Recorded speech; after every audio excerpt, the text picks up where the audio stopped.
ونبدأ كالعادة بعرض المصادر التي استخدمتها في هذه الحلقات أو من المحاضرات في هذه السلسلة الأسبوعية. فأهم مصدر استعملته هو كتاب الدكتور جمال لبس الذي عنوانه وشنمكي إتيمولوجياي زماني كردي، صادر في سنة 2008. كتاب آخر للدكتور جمال رشيد أحمد عنوانه دراسات كردية في بلاد سوبارتو، صادر في بغداد في سنة 1984. كتاب آخر لنفس المؤلف دكتور جمال رشيد أحمد عنوانه ظهور الكرد في التاريخ، الجزء الثاني. هذا الكتاب هو عبارة عن 3 أجزاء. الكتاب الآخر أيضا للدكتور جمال رشيد أحمد، وهو مؤرخ كردي معروف وله كتب عديدة وأبحاث كثيرة. هذا الكتاب مكتوب باللغة الكردية وعنوانه لێکۆڵینەوەیەکی زمانەوانی دەربارەی مێژووی وڵاتی کوردەواری. حتى العنوان وضع دكتور جمال على شكل شعر، بيت شعري متوازن. نأتي إلى كلمة دمدمة. دمدمة هذه الكلمة مأخوذة من الكلمة الكردية دمدم. دمدم تعني غضب أو ضربة عنيفة. على سبيل المثال قضاي دمدم تعني حسن الغضب. كلمة رواق. رواق معناها سقيفة للعبادة أو للدراسة. هذه الكلمة متأتية من الكلمة الكردية رواق، التي هي اسم مصدر لكلمة رو التي تعني وجه أو واجهة. فهذه معناها متأتية على سقيفة، يعني واجهة مبنى يتم تدريس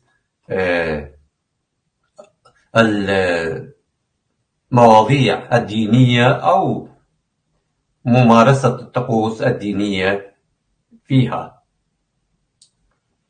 كلمة زمزم.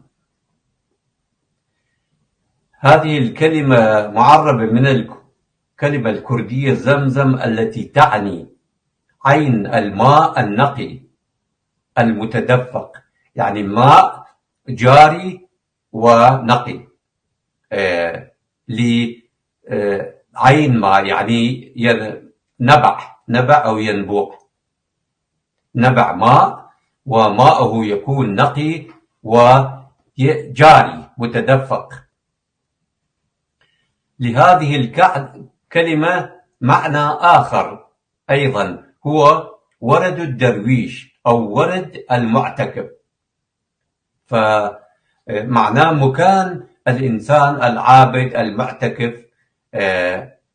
فمثلا كاني سبي الذي هو نبع ماء موجود في داخل معبد لالش المقدس عند الإيزيديين، يعرف أحيانا بآبي زمزم، أي ماء زمزم، لأن مياه هذا النبع تكون نقية صافية وتجري باستمرار. كلمة شيخ. كلمة شيخ هي كلمة كردية معربة أصل الكلمة هو شاخ. شاخ التي هي في الأصل شاناخ، كلمة مركبة. شاناخ، شا تعني عظيم أو ملك أو عالي، قمة، مثلا شاه ملك. كلمة ناخ تعني تراب، أرض، وبذلك الشيخ يعني أرض الملوك أو أرض العظام أو أرض مرتفعة، أو ملك الأرض أو كبير الدولة. مع مرور الزمن تحولت هذه الكلمة إلى شاخ. شاخ تعني قمة، أعلى الجبل، شاخ. وأيضا شاخ له أيضا معنى آخر.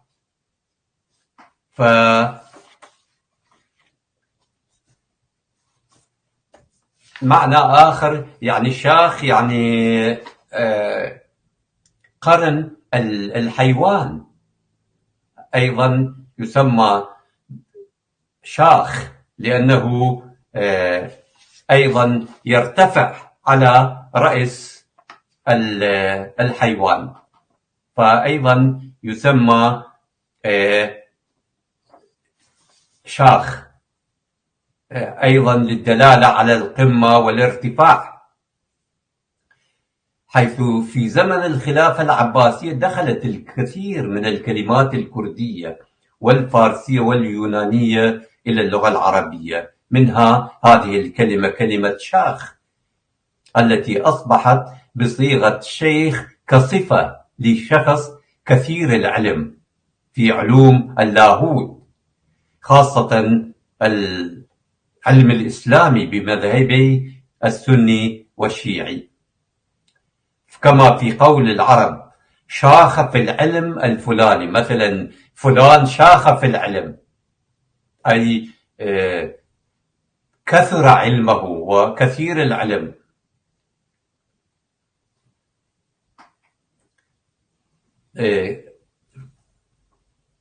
وأيضا شاخ له معنى آخر، أيضا قمة النباتات أيضا، وقصر عالي جدا أيضا نسمي، حيث في اللغة الكردية للجبل 3 أسماء، شاخ واحد من هذه الأسماء، وأيضا كيو أيضا اسم آخر للجبل، وتشيا اسم ثالث للجبل في اللغة الكردية.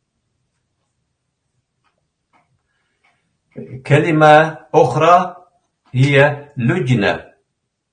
هذه الكلمة مأخوذة من الكلمة الكردية لجنة. لجنة متأتية من معنى تعني مجموعة من الأغصان الصغيرة المرتبطة مع البعض. وبمرور الزمن أصبح هذا الاسم لهذه المجموعة من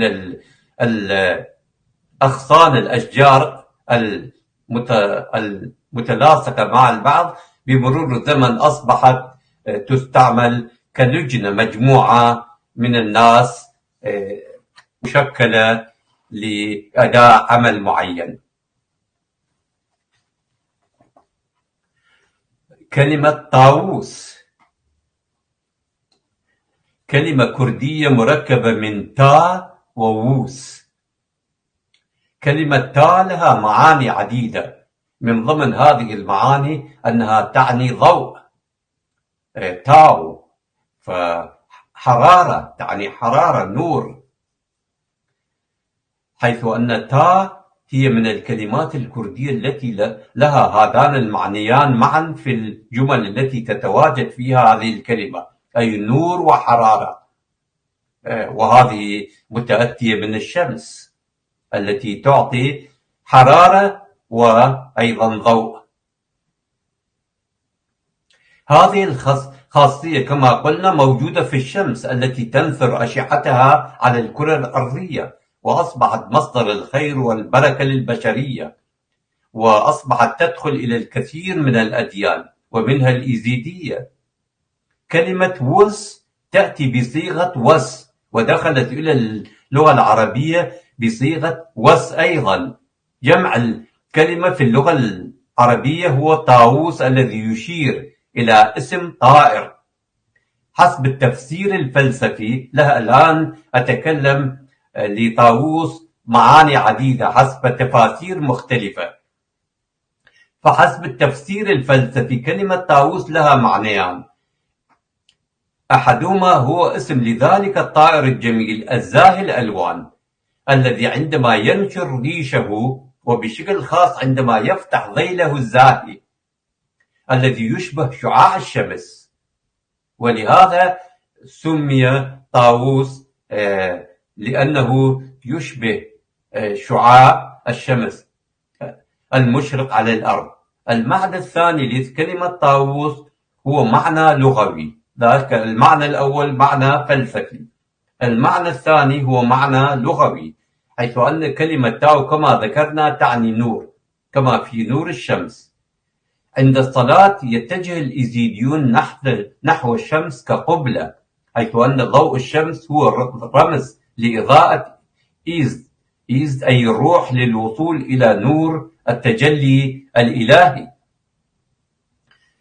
الخالق الأوحد. هذا التفسير يربطنا بفكرة وحدة الوجود التي هي طريقة تصوفية في الدين اليارساني والزردشتي. لذلك فإن كلمة ويس تعني في اللغة الكردية مطيع أوامر الله، وفي اللغة العربية اسم طاووس يعني عبد النور. في اللغة الكردية هناك الكثير من الأسماء المرتبطة بهذه الكلمة، مثل شاويس، أسماء أشخاص كرد، مثل شاويس أي عبد الملك، قرويس، يارويس، هذه كلها أسماء. يارويس يعني عبد الصاحب، والله ويس يعني عبد الله، وباويس، بيرويس، كاويس، عليويس، هذه كلها أسماء مأخوذة من كلمة ويس الذي يعني عبد أو عابد. طبعا العبد لا يعني عبد يعمل في منزل ويخدم عائلة أو أشخاص. عبد يعني عبد الله، يعني عابد متدين. هناك تفسير آخر لمعنى كلمة طاووس، حيث أنها تتألف من الكلمة تا التي تعني نور، وكلمة ووس التي هي إله آري، والذي انتقل فيما بعد إلى اليونانيين. هكذا بناء على هذا التفسير فإن طاووس يعني نور الإله، نور إله الآري. إلا أنه يتبين من التفسير السابق أن كلمة ووس هو تفسير مجازي، وهو وصف لشخص زاهد يشير إلى الإله، مثل كلمة الشاه أو الملك، أو يشير إلى شخص مثل الملكة، مثلا ملكة بريطانيا. إلا أن التفسير الأول لاسم طاووس الذي يعني عبد النور هو الأكثر تناسبا ومنطقيا لمعنى الطاووس في الدين الداسني أي الإيزيدي. من الجدير بالذكر أن كلمة إيست أو إيست تعني روح، وكلمة إيزدان تعني منبع الروح، إلا أن هذه الكلمة أصبحت إيزدان أو يزدان لتسهيل تلفظها وجعلها ذات موسيقى جميلة، والتي تعني تلك الذات التي تتحكم بجميع الأرواح، والتي هي الذات الإلهية. فبذلك كلمة إزداني تعني روحاني، أي شخص زاهد، حيث أن اليزدانيين لا يهتمون كثيرا بالحياة المادية، كما هو الحال بالنسبة إلى الإيزيديين واليارسانيين والزردشتيين. بالإضافة إلى هذا التفسير لكلمة طاووس، أيضا هناك تفسير تاريخي لهذا الاسم. فقسم من المؤرخين يقولون بأن كلمة طاووس متأتي من الإله السومري دموزي، وبمرور الوقت تغير دموزي إلى كلمة طاووس.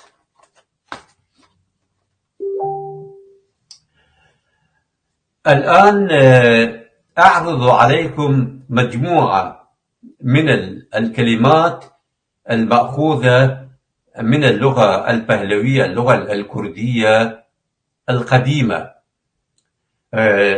قسم من هذه الكلمات يمكن قد مرت علينا، لكن في هذه المحاضرة أريد أن أذكر بعض الكلمات العربية المأخوذة من اللغة الكردية القديمة، فقط من اللغة البهلوية التي كانت اللغة الرسمية للإمبراطورية الساسانية. وطبعا اللغة البهلوية كانت موجودة قبل نشوء الإمبراطورية الساسانية، إلا أنهم بعد أن أسسوا مملكتهم تبنوا هذه اللغة.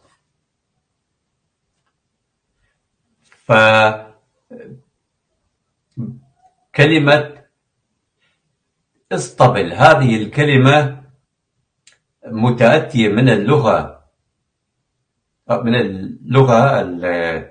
البهلوية من كلمة أسب تابيلة. أسب يعني حصان، تابيلة يعني مكان أو غرفة. فتصور قرب أو تشابه اللغة الكردية مع اللغة البهلوية التي هي اللغة قديمة، لغة كردية قديمة. فباللغة البهلوية نقول أسب تابيلة. أصبحت هذه أسب تابيلة في اللغة الكردية أسب تويلة. تويلة نقول يعني اسطبل في اللغة الكردية. أوزار جمع وزر يعني القدرة، فهذه أيضا في اللغة البهلوية هي نفسها أوزار. فالعرب أخذوا هذه الكلمة بجمعها ووجدوا لها أيضا كلمة مفردة وهي وزر. بلوط أيضا مأخوذة من اللغة البهلوية. ففي اللغة البهلوية تسمى باروت أو بلوط. ففي اللغة الكردية أصبحت هذه الكلمة برو، فقط حرف التاء تم حذفه في اللغة الكردية.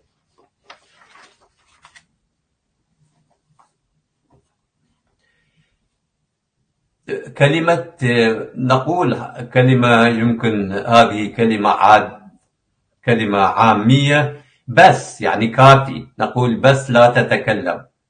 فهذه الكلمة أيضا متأتية من كلمة بست البهلوية. وهذه أيضا في اللغة الكردية نقول بستن. بستن يعني نشد أو نربط أو أو نمنع شيء معين. أيضا كلمة بقشيش. بقشيش هذه عندما نذهب إلى مطعم ويأتي عامل المطعم يخدمنا، وبعد أن ندفع ثمن الأكل ندفع مبلغ قليل أيضا لعامل المطعم نسميه كبقشيش. وهذه الكلمة متأتية من كلمة بخشيش البهلوية، والكردية أيضا نفسها هي بخشيش. بخت. بخت يعني نصيب. هذه أيضا العرب أخذوا هذه الكلمة بصيغتها البهلوية والكردية. بخت بخت. بستان. بستان أيضا مأخوذة من الكلمة البهلوية بيستان. بيستان. فأصبحت في اللغة الكردية بوستان. بو باللغة هذه كلمة مركبة تتألف من كلمة بو يعني رائحة، رائحة عطرة، وكلمة ستان يعني مكان. مكان مكان أو قطعة أرض ذات روائح عطرة، يعني مزروعة بالورود. بناء. بناء أيضا الكلمة العربية بناء متأتية أيضا من الكلمة البهلوية بنيات أو بنيات. وهذه أيضا لحد الآن هذه الكلمة باقية في اللغة الكردية بنيات.